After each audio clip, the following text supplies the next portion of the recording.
അല്ല, കൂരിയാടിനും അരൂരിനും ശേഷം ഇതാ ഒരു വൻ ദുരന്തം കൂടിയിട്ടാണ് ഇപ്പോൾ കൊല്ലത്തിനടുത്ത് ദേശീയപാത റിപ്പോർട്ട് ചെയ്തിരിക്കുന്നത്.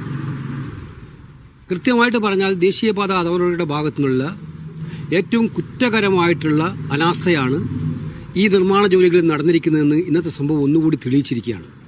അവരിതിന് മറുപടി പറഞ്ഞേ പറ്റുള്ളൂ. കൂരിയാട് റോഡിൽ കംപ്ലീറ്റ് വിള്ളലുണ്ടാക്കി റോഡ് രണ്ടായി പിളർന്നു പോകുന്ന ഏറ്റവും ഗുരുതരമായ അപകടം ഉണ്ടായപ്പോൾ പബ്ലിക് അക്കൗണ്ട്സ് കമ്മിറ്റിയുടെ ചെയർമാൻ എന്ന നിലയിൽ ഞാൻ അവിടെ സന്ദർശിച്ചിരുന്നതാണ്. അതിനുശേഷം ഡൽഹിയിൽ PSCയുടെ യോഗത്തിൽ വിശദമായിട്ട് ഈ വിഷയം ചർച്ച ചെയ്തതാണ്. ദേശീയപാത അതോറിറ്റി ചെയർമാൻ ഉണ്ടായിരുന്നു, അതുമാത്രമല്ല ദേശീയ ട്രാൻസ്പോർട്ട് സെക്രട്ടറി ഉണ്ടായിരുന്നു. അവരടക്കമുള്ള യോഗത്തിൽ അവർ സമ്മതിച്ചതാണ് ഡിസൈനുകൾ പിഴവുണ്ടായിട്ടുണ്ട്. അന്ന് നിങ്ങളെല്ലാം റിപ്പോർട്ട് ചെയ്തതാണത്. ഡിസൈനിൽ പിഴവുണ്ടായിട്ടുണ്ട്. അവർ തന്നെ സമ്മതിച്ചതാണ്, ഞങ്ങൾ പറഞ്ഞതല്ല.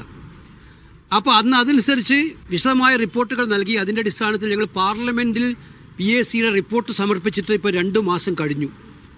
സ്വാഭാവികമായിട്ടും പാർലമെൻറ്റിൽ PSC റിപ്പോർട്ട് സമർപ്പിച്ചാൽ അത് ലോക്സഭാ സ്പീക്കർ ബന്ധപ്പെട്ട മന്ത്രാലയത്തിന് അയച്ചു കൊടുക്കുകയാണ് പതിവ്. അവർ ആക്ഷൻ ടേക്കൺ റിപ്പോർട്ട് PSC മുമ്പാകെ തരണം. അന്ന് ഞങ്ങൾ പറഞ്ഞ 2 പ്രധാനപ്പെട്ട നിർദ്ദേശങ്ങൾ ഈ സന്ദർഭത്തിൽ ഓർമ്മിക്കേണ്ടത് ആവശ്യമാണ്. ഒന്ന്, ഒരു സേഫ്റ്റി ഓഡിറ്റ് കേരളത്തിലെ റോഡുകളിൽ നടത്തണം. കാരണം ഇതുപോലുള്ള പരാതികൾ പല സ്ഥലത്തും ഉയർന്നു വരുന്നുണ്ട്. ഒന്ന്, ഉപയോഗിക്കുന്ന മണ്ണിനെക്കുറിച്ചുള്ള പരാതികളുണ്ട്. അതുപോലെ തന്നെ മറ്റ് ഡിസൈനെക്കുറിച്ച് പരാതിയുണ്ട്. ഇതുമായി ബന്ധപ്പെട്ട് DPR തയ്യാറാക്കിയതിനെക്കുറിച്ചുള്ള ആക്ഷേപങ്ങളുണ്ട്.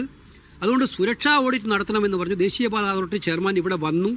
ഏതായാലും കുറ്റകരമായ അനാസ്ഥയാണ് ഇവിടെ സംഭവിച്ചിരിക്കുന്നത് എന്ന കാര്യം തന്നെയാണ് KC വേണുഗോപാലും പറയുന്നത്.